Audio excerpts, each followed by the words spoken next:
Ready for a deep dive? Always. Awesome. Today, we're going to be exploring the Vishnu Puran, Ooh. one of Hinduism's most important sacred texts. And we've got an audio excerpt that is going to blow your mind. I'm excited. I know I am too. I've been looking forward to this one. Me too, me too. Ever wondered how ancient Hindus viewed the creation of the universe? Or how their social structure worked. Or the cyclical nature of existence itself? Mm. Well, get ready to have your questions answered, because we are about to unpack some seriously fascinating stuff. The Vishnu Puran doesn't hold back. It really doesn't. It dives deep into the creation of the universe, the intricate roles of the gods, and even the very nature of existence itself. Okay, so let's start with the creation myth. All right. The Vishnu Puran talks about Brahma, the creator god, bringing forth the four Varnas, or social classes, from different parts of his body. Right. That's got to be symbolic, right? Absolutely. Yeah. It's not meant to be taken literally. Right. The symbolism here is key to understanding how ancient Hindus viewed their society. Okay. Each Varna's origin relates to its function. Okay. For example, the Brahmanas. The priests and scholars. Yes, the priests and scholars came from Brahma's mouth. Uh-huh. This represents their association with knowledge and wisdom, the power of speech and teaching. So the origin story isn't just about birth. No. It's about purpose and place in the universe. Yes, exactly. What about the Kshatriyas? Right. They're the warriors and rulers, right? Exactly. And they were said to have originated from Brahma's arms. Mm-hmm. Can you see the symbolism there? Arms represent strength protection, the ability to enforce order. It's a perfect visual representation of the Kshatriya's role in society. Yeah, that makes sense. Right? So following this logic, Uh-huh. the Vaishyas, Right.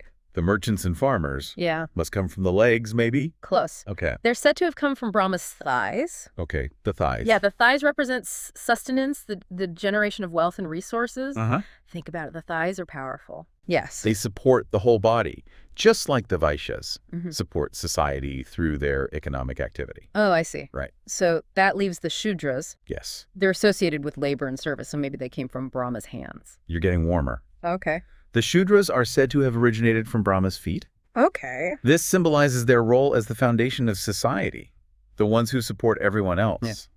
Just like the feet are essential for walking, the Shudras were seen as essential for the smooth functioning of society. Wow. This whole body metaphor is so clever. Right. It's like a cosmic anatomy lesson. Exactly. But I'm guessing this social structure wasn't just about symbolism. No. It had real-world implications. Right? Absolutely.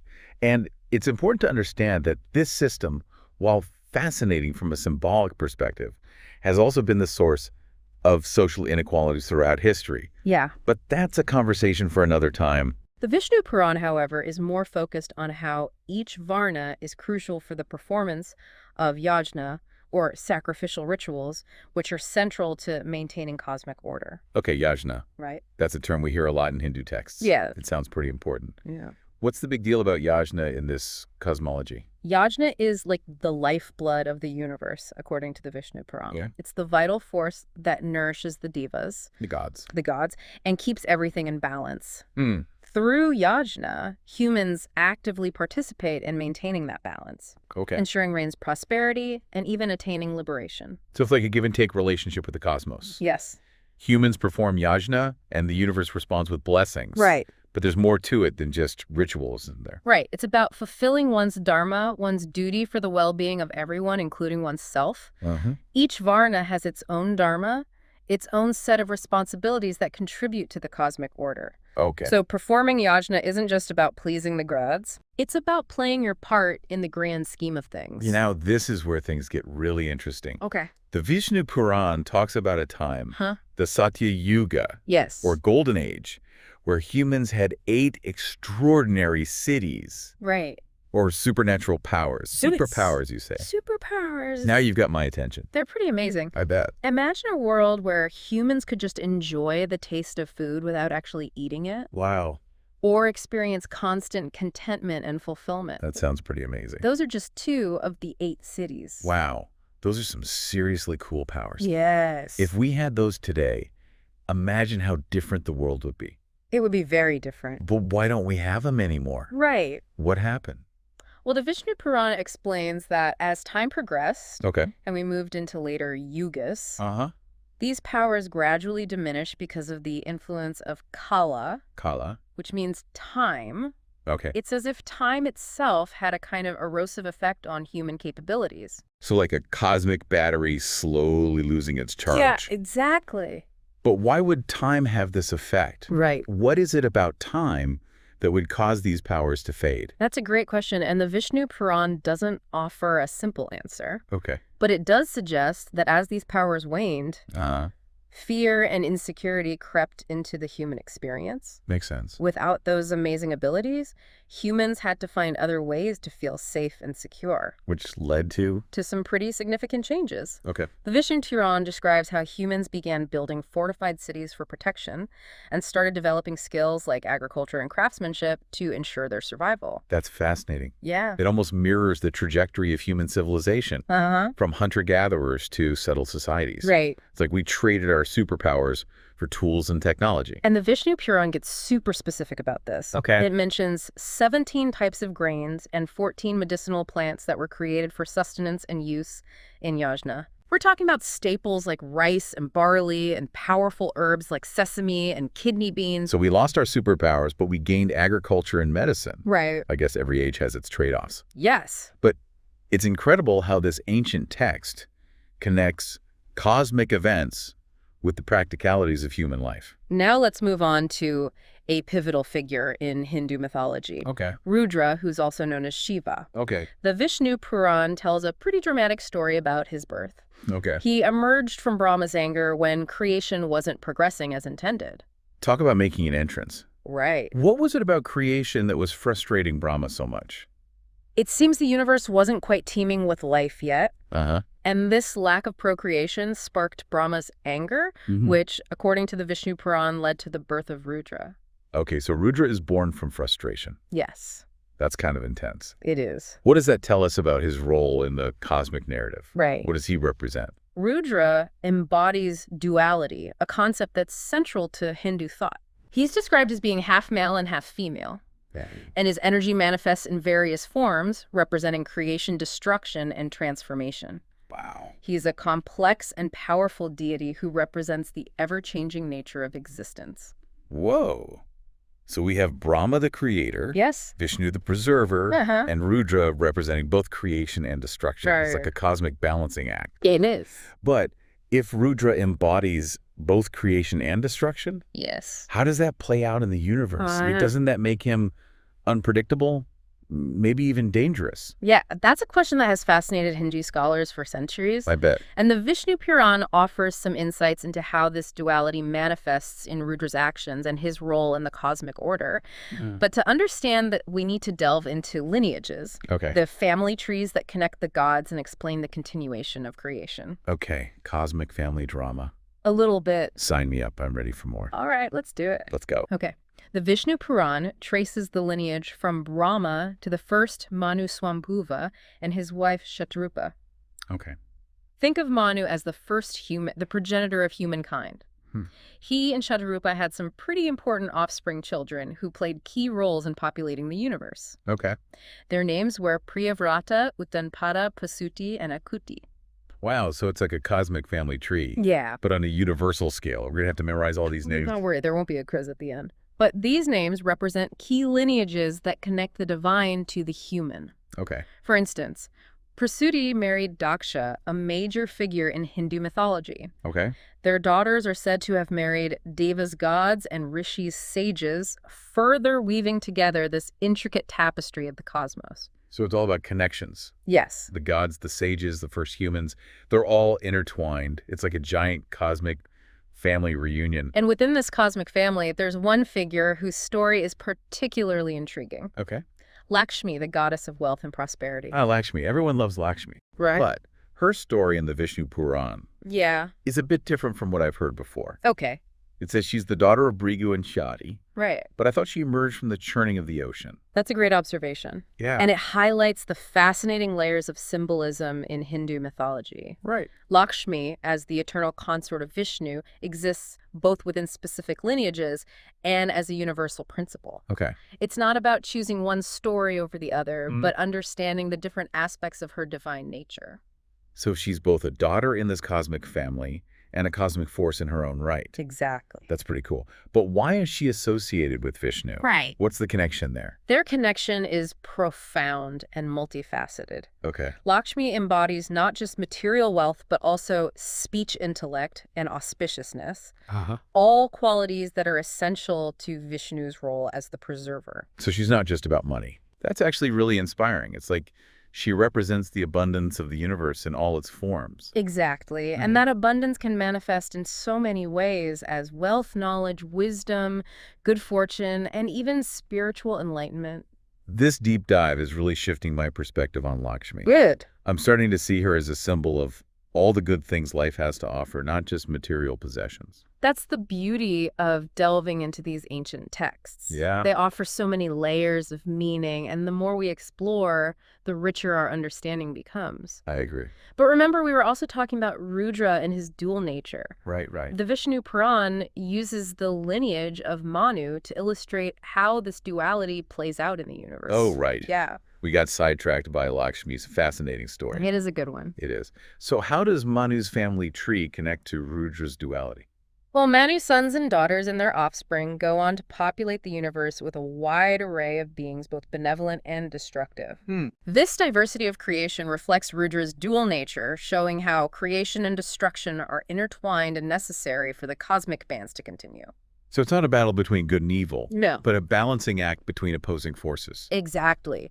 It's about understanding that both creation and destruction are essential aspects of existence. Okay. Without destruction, there can be no renewal. Without death, there can be no rebirth.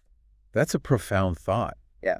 It makes me think about how challenges and setbacks in life can actually pave the way for new growth and opportunities. And speaking of cycles, the Vishnu Puran describes 4 types of pralaya, Okay. or dissolution, which mark the rhythm of the universe. Cosmic cycles. Yeah. Is this where things start to get apocalyptic? Not necessarily. These cycles describe the ebb and flow of the universe, the constant dance of creation and destruction. Okay. The Vishnu Puran highlights the ephemeral nature of all things, Uh-huh. even on a cosmic scale. Yeah. It describes Nitya Pralaya, which happens daily, Okay. Naimittika Pralaya at the end of Brahma's day, Prakritik Pralaya at the end of Brahma's lifespan, Okay. and lastly, Atyantika Pralaya, which represents liberation from the cycle of birth and death altogether. Whoa, that's a lot to unpack.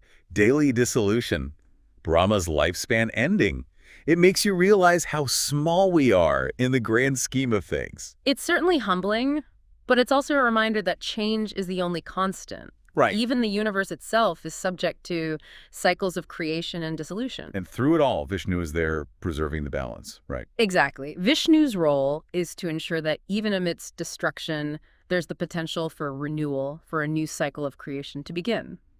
Okay, so we've covered a lot of ground here. We have. We've explored creation, social structure, yajna-siddhis, lineages, deities like Lakshmi and Rudra, and even the concept of cosmic cycles.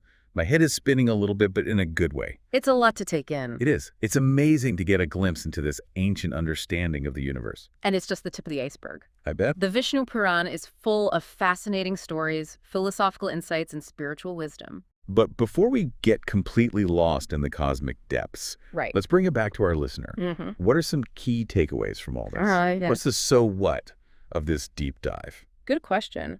I think one of the biggest takeaways is that the Vishnu Puran reminds us that we're all part of something much larger than ourselves. Yeah. It invites us to contemplate the vastness and interconnectedness of all things. From the creation myth to the concept of cosmic cycles, it shows how deeply intertwined we are with the universe and everything in it. It really does make you feel connected to something bigger, doesn't it? Yeah. Like our actions have repercussions, not just for ourselves, but for the entire cosmos. Right. It makes you think twice about those little everyday choices. Absolutely. And that brings us to another important takeaway, the concept of dharma. Right. Bro. The Vishnu Puran emphasizes living in alignment with our dharma, our duty, recognizing that by fulfilling our unique roles, we contribute to the harmony and well-being of the whole. It's like we each have a part to play in this grand cosmic drama. But finding your dharma, that's not always easy, is it? No, it's a journey. It's a Yeah. journey of self-discovery. And the Vishnu Puran offers guidance through its stories and teachings. Okay. It encourages us to look inward, to understand our strengths and weaknesses, and to find ways to use our unique gifts to serve the greater good.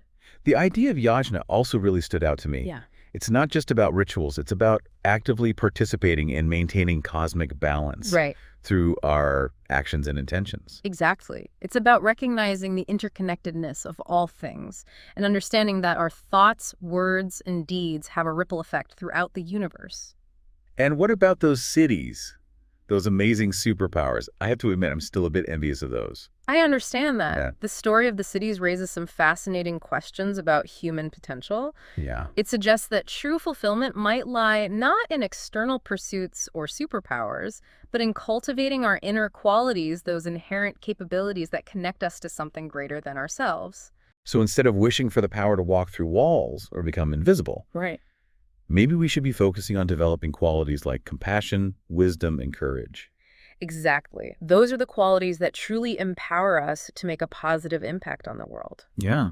And finally, the cyclical nature of creation and dissolution, those four types of pralaya, offers a powerful perspective on change. It's both comforting and a little bit scary to think about how everything, even the universe itself, is in a constant state of flux. Yeah, it is. It also makes you appreciate the present moment, doesn't it? Absolutely. The Vishnu Puran reminds us that change is inevitable. Hmm. There will be times of creation, times of destruction, times of chaos, and times of peace. Right.